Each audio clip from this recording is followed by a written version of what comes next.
I received a meeting request for a missing person case last week.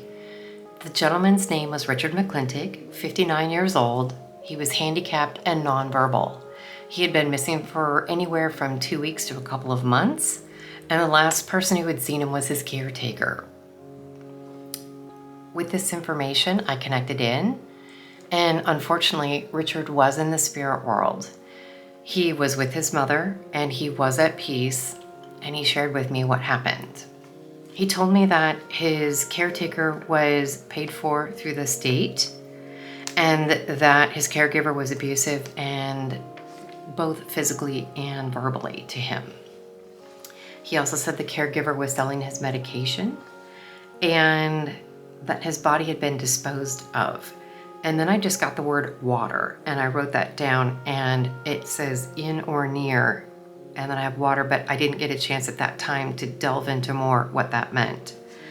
He was at peace, but yet he would like to have this care system that was responsible for him really brought to light, because the system is broken and it failed him.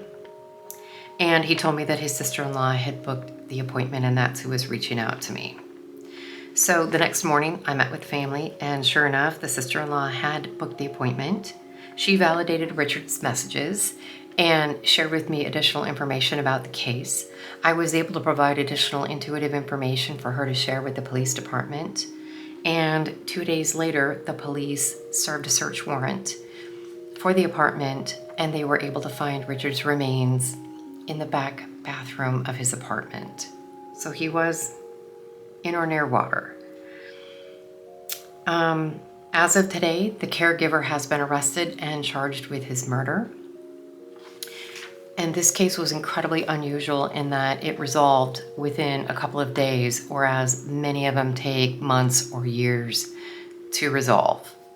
So now that the family has recovered Richard, and hopefully the wheels of justice are starting to move forward with this case, they still have the very difficult job of recovering and going through the grief process. So our hearts and our minds and our thoughts are with the McClintic family during this time.